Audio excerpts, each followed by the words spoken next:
This channel does not promote any violent, harmful, or illegal activities. All content provided by this channel is meant for an educational purpose only.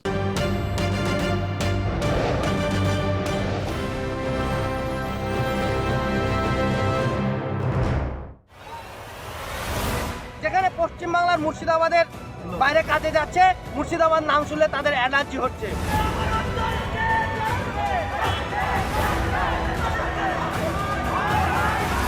ভাই শোনো, তুমি বাজার গরম কথা বলো না, তুমি আমাকে বলো এই কাজটি অমুক জায়গায় হয়েছে যেখানে থানাকে জানানোর কোনো স্টেপ নেওয়া। প্যাসেঞ্জার ট্রেন, সেই প্যাসেঞ্জার ট্রেন থেকে সমস্ত যাত্রীদেরকে নামিয়ে দিয়ে সেখানে পাথর মারা হয়েছে এবং ট্রেনটি জ্বালিয়ে দেওয়ার চেষ্টা হচ্ছে। ঝাড়খণ্ডে ঘটেছে, উড়িষ্যাতে তো আগাগুড়ি মারছে, সেগুলোর কোনো প্রতিবাদ নাই সরকারের। হ্যাঁ, এখানে দেখতে পাচ্ছি সেই আলাউদ্দিন শেখের কিন্তু ছবি, সেই ছবি প্রিন্ট আউট করে রেল লাইনের উপর লাগানো রয়েছে। যে মৃত্যু, সেই মৃত্যুর ঘটনা তারা বিচার চাইছে, সেই বিচারের দাবিতে এই অবরোধ। ভয়ঙ্কর পরিস্থিতি, পুলিশ দুধেল গায়ে দেখে কিছু করছে না। আমি তো এটাকে সাপোর্ট করছি না, কিন্তু মবের মধ্যে ঢুকতে বারণ করো, কারণ তুমি তো জানো এটা আমারও হাতে নেই। এই এতক্ষণ যে ছবিগুলো দেখাচ্ছিলাম সেই ছবিগুলো দেখে একটা প্রশ্ন করতে ইচ্ছা করছে, আচ্ছা হাতের বাইরে কি চলে যাচ্ছে তাহলে বেলডাঙ্গার পরিস্থিতি? কারণ 1 ঘন্টা 2 ঘন্টা নয়, পাক্কা 7 ঘন্টা ধরে এই বিশৃঙ্খল পরিস্থিতি এবং বিক্ষোভের আগুন জ্বলল বেলডাঙ্গায়। জাতীয় সড়ক থমকে রয়েছে রেলও। কেন? ঝাড়খণ্ডে পরিযায়ী শ্রমিকের রহস্য মৃত্যু। সত্যি দুঃখজনক ঘটনা, কিন্তু পুরো ঘটনাটাই ঝাড়খণ্ডে ঘটেছে। হ্যাঁ, আমার রাজ্যের শ্রমিকের মৃত্যু হয়েছে, আর সেই কারণে আমার রাজ্যের রেলপথ বন্ধ, আমার রাজ্যের রাস্তা বন্ধ। বেলডাঙ্গার আলাউদ্দিন শেখের ঝুলন্ত দেহ উদ্ধার হয় পড়শি রাজ্যে। আলাউদ্দিনের নিথর দেহ ফিরতে তুলকালাম বেলডাঙ্গায়। আগুন জ্বালিয়ে 12 নম্বর জাতীয় সড়ক অবরোধ করা হয়। বেলডাঙ্গায় রেল লাইনেও বাঁশ ফেলে অবরোধ করা হয়। বিক্ষোভে আগুন তখনও তুলকালাম বেলডাঙ্গায়। শিলিগুড়ির উড়ান ধরতে এয়ারপোর্টে পৌঁছে গিয়েছিলেন মুখ্যমন্ত্রী, আর তখনই আমরা এই প্রশ্ন করেছিলাম, তখন তিনি কি বললেন? তিনি বলছেন তিনি এটা সমর্থন করেন না, কিন্তু তার হাতে কোনো বিষয়টা নেই। কি বলেছেন শুনুন। আমি তো এটাকে সাপোর্ট করছি না, কিন্তু মবের মধ্যে ঢুকতে বারণ করো, কারণ তুমি তো জানো এটা আমারও হাতে নেই। আমি তো করাইনি ঘটনাটা। খোদ পুলিশ মন্ত্রী মমতা বন্দ্যোপাধ্যায়, খোদ মুখ্যমন্ত্রী মমতা বন্দ্যোপাধ্যায় বলছেন যে এটা তার হাতে নেই। বেলডাঙ্গার অগ্নিগর্ভ পরিস্থিতি তাহলে কি হাতের বাইরে সত্যিই চলে গিয়েছে? কেন? আলাউদ্দিনের মৃত্যুর বিচার চায় এই মুহূর্তে বেলডাঙ্গা। সেই ক্ষোভকে হাতিয়ার করেই মুখ্যমন্ত্রী আঙুল তুলছেন বিজেপির দিকে। তো যা করছে সেটা অন্যায়, এবং এটা বিজেপি রাজ্যগুলোতে হচ্ছে। তাহলে বিজেপি বাংলায় কি করে বলে যে আমাদের ভোট দিন? প্রথমে তৃণমূল কংগ্রেসকে প্রশ্ন করতে চাই যে বিজেপি শাসিত রাজ্যে নাকি বাংলাভাষী শ্রমিকদের সাথে নাকি বৈমাত্রীয় সুলভ আচরণ হচ্ছে, যেহেতু মৃত্যু হয়ে গেল। কোন রাজ্যে? ঝাড়খণ্ডে। ঝাড়খণ্ড বিজেপি রাজ্য নিশ্চয়ই নয়, কিন্তু ঝাড়খণ্ডে বিজেপি পার্টি, আরএসএস, বজরঙ্গি দল, এদের একটা প্রভাব আছে। ঝাড়খণ্ডের এরকম ঘটনা ঘটলো কেন? মুখ্যমন্ত্রীকে খবর নিতে বলুন না। ঝাড়খণ্ডের মুখ্যমন্ত্রী কথায় কথায় হেলিকপ্টার পাঠিয়ে দেয়, এই খবরটা দিতে পারছে না। যেখানে অন্য রাজ্যে বিজেপি আছে, বাংলা বললেই তার উপর অত্যাচার করা হচ্ছে, সেখানে তারা কি করে আশা করে যে বাংলার মানুষ ওদের পাশে থাকবে? নির্লজ্জের দল একটা। দেখুন, 26-এর ভোটে শাসকের অন্যতম হাতিয়ার ভিন রাজ্যে পরিযায়ী শ্রমিককে হেনস্থার অভিযোগ। বাংলা বাঙালি ইস্যুতে রাজপথেও নেমেছেন তৃণমূল নেত্রী, কিন্তু আজ পুলিশের হাতের বাইরে চলে গেল এই বেলডাঙ্গা। সেখানে ষড়যন্ত্রের উস্কানি দেখলেন পুলিশ মন্ত্রী তথা মুখ্যমন্ত্রী। বেলডাঙ্গায় অশান্তি, উস্কানি দেখছেন মুখ্যমন্ত্রী। রাজনীতি করতেই এই উস্কানি দেওয়া হয়েছে, শুনুন তার অভিযোগ। ফ্রাইডে জুম্মাবার এমনি সংখ্যালঘুদের কাছে একটা সেন্টিমেন্ট আছে, সেখানে সবাই ফ্রাইডে জুম্মার নামাজ করতে এসছে। এখানে কেউ কেউ যদি তার রাজনৈতিক চরিতার্থ করবার জন্য উস্কে দেয়।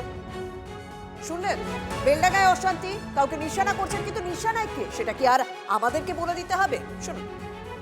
আমাকে প্রথমেই জিজ্ঞেস করেছে, বলেছে, আমি তখন জাগুলির কাছাকাছি, আমি তাদের নিষেধ করেছিলাম অবরোধ করতে, তাও তারা এত রেগে গিয়েছে আমজনতা, তারা বলল দলমত নির্বিশেষে আমরা রাস্তা অবরোধ করব, আমরা এর প্রতিবাদ করব।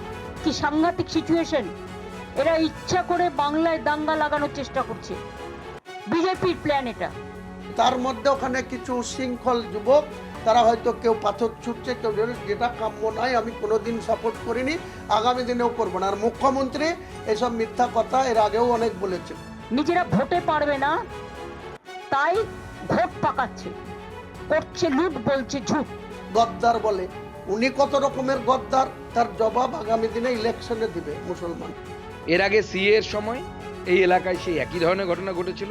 অর্থাৎ বারবার পশ্চিমবঙ্গকে অশান্ত করার একটা চেষ্টা মমতা বন্দ্যোপাধ্যায়ের উস্কানিতে চলছে এবং এই সমস্ত সাম্প্রদায়িক শক্তির মাধ্যমে চলছে। এই যে বক্তব্যগুলো শুনলাম, সেই বক্তব্যগুলো শুনে মনে হচ্ছে রাজনীতির বেঙ্গল লাইন তো রীতিমতো ছুটছে। এখানে কি থামবে? লাইন ধরেই ছুটলো এই রাজনীতির ট্রেন। আর ওই যে হাতের বাইরে বেলডাঙ্গার অশান্তি। আরে ভাই, আমি তো বলছি, আমি তো এটাকে সাপোর্ট করছি না, কিন্তু মবের মধ্যে ঢুকতে বারণ করো, কারণ তুমি তো জানো এটা আমারও হাতে নেই।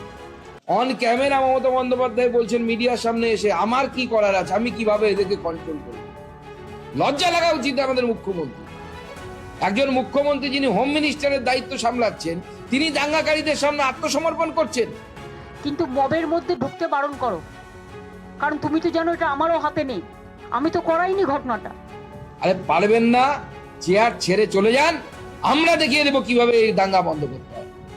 আধা ঘন্টার মধ্যে সব বাড়িতে ঢুকিয়ে দেবো। আর যারা বাড়িতে ঢুকবে না তাদের যেখানে পাঠানোর সেখানে পাঠানোর ব্যবস্থা করবে। এটা তাদের স্বতঃস্ফূর্ত, কিন্তু স্বতঃস্ফূর্ততা থেকে দেখো ক্ষোভটা স্বাভাবিক, যেহেতু হাজার হাজার লোককে নোটিশ পাঠাচ্ছে। উত্তরপ্রদেশে তো 2 কোটি নাম বাদ গেছে, পশ্চিমবঙ্গে তো 58 লক্ষ মাত্র। কোথায়? সেখানে তো কেউ দাঙ্গা করছে না, দাঙ্গা করার সাহস হচ্ছে না, কারণ তারা জানে সেখানে বিজেপি আছে। পরিযায়ী শ্রমিকদের উপর অত্যাচার হচ্ছে, যুক্ত হয়ে যাচ্ছে, বিজেপি এই দাঙ্গাগুলো লাগাচ্ছে, এবং এর পেছনে গভর্নমেন্ট অফ ইন্ডিয়ার এজেন্সি আছে। এখন একজন মুখ্যমন্ত্রী কেন্দ্রীয় সংস্থার নাম নিচ্ছেন এইভাবে, মুখ্যমন্ত্রীর কাছে তথ্য প্রমাণ থাকলে আমরা চ্যালেঞ্জ করছি সেই তথ্য প্রমাণ দিন। ওখানে বিজেপি থাকবে কি করে? সব তো দাড়িওয়ালা আর টুপিওয়ালা, ওখানে বিজেপি কোথায়? আমি এটাকে নিন্দা করি, তীব্র নিন্দা করি, এবং আমি সংখ্যালঘু ভাই বোনদের কাছেও আবেদন করব, যারা করছেন শান্তিপূর্ণভাবে আমাদের উপর ভরসা রাখুন। যে আজকে বেলডাঙ্গার কাছে যে দাঙ্গা হচ্ছে, সেই দাঙ্গা যদি কালকে আপনার বাড়ির পাশে হয়, তখন মাননীয় মুখ্যমন্ত্রী আজকে যে মন্তব্য করেছেন, সেই একই মন্তব্য যদি উনি রাখেন যে আমি কিভাবে ওদের আটকাব। তবে শুধুমাত্র তো বেলডাঙ্গায় নয়, সিঙ্গুরের আরো এক পরিযায়ী শ্রমিককে পিটিয়ে খুন করার অভিযোগ উঠছে এবং উত্তরপ্রদেশে ঘটনাটি ঘটেছে। সিঙ্গুরে 19 তারিখে আসার কথা ছিল, কারণ এখানে তার শুনানি ছিল এসআইআর কারণে, কিন্তু তার 3 দিন আগে তার নিথর দেহ ফিরল। সিঙ্গুরের দেওয়ানবেরি গ্রামের দম্পতি ওই বাসিন্দা ওইখানকার, এবং তার স্ত্রী অভিযোগ করছেন যে তাকে পিটিয়ে খুন করা হয়েছে। মৃতের নাম শেখ সাইদুল্লাহ।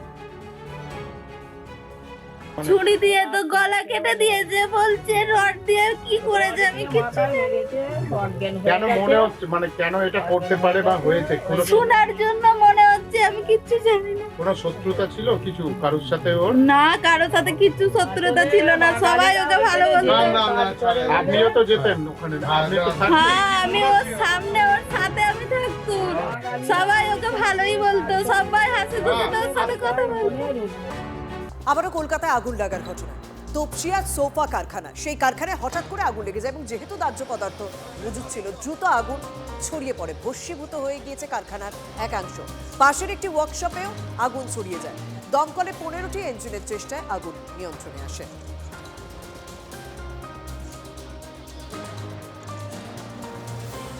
এই দমকল আসে মানে বাচ্চাদের পিচকিরি, এর থেকে বেশি জল বেরোয় এই দমকলে যতটা জল বেরোচ্ছিল। কোনো প্রেশার ছিল না জলে, নালে এত আগুন ছড়াতো না, এত ক্ষতি হতো না। প্রথমে এটা ছিল সোফার কারখানা আগুন লাগে, তারপরে একটা গাড়ি কারখানা। না, এটা এখন গাড়ি, সোফা ওই পাশে ওইটা জ্বলেছিল, তারপরে এইটা এখন জ্বলেছে। না, দমকলে তো এই মাত্র এলো, এই জলের ফোর্স আপনি এখন দেখতে পাচ্ছেন। আগের দমকল উঠে লোক মারতে দেখুন, ওই দমকল দিয়ে মারছে।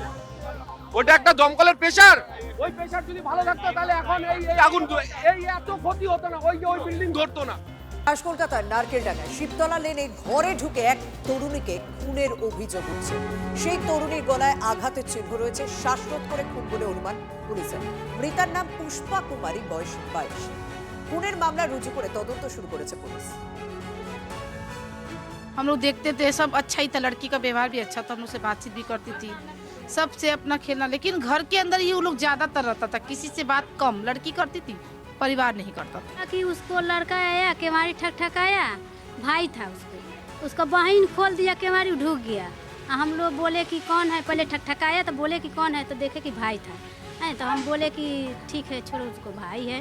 तो हम लोग अपना रूम में इतना ही देख के सुत गया, उसका बहन खोला केवाड़ी और दोनों भाई बहन बंद कर दिया केवाड़ी अपना, हम लोग अपना रूम में सुत गया, इतने ही देखा है। हमको चूर बने तो नहीं सुस्त पड़ा था, तो भाग के चिल्लाने लगा, बस पूरा बाड़ी के लोग भीड़ लगा दिया कि क्या हुआ, उसको तबीयत खराब हो गया कि क्या हुआ। तो देखा कि नहीं तबीयत खराब है, उसको पापा आया, फोन कर दिया लो बाड़ी के लोग, अब उसका पापा आया उठा ले गया हॉस्पिटल, तो हॉस्पिटल में नहीं जिंदा था।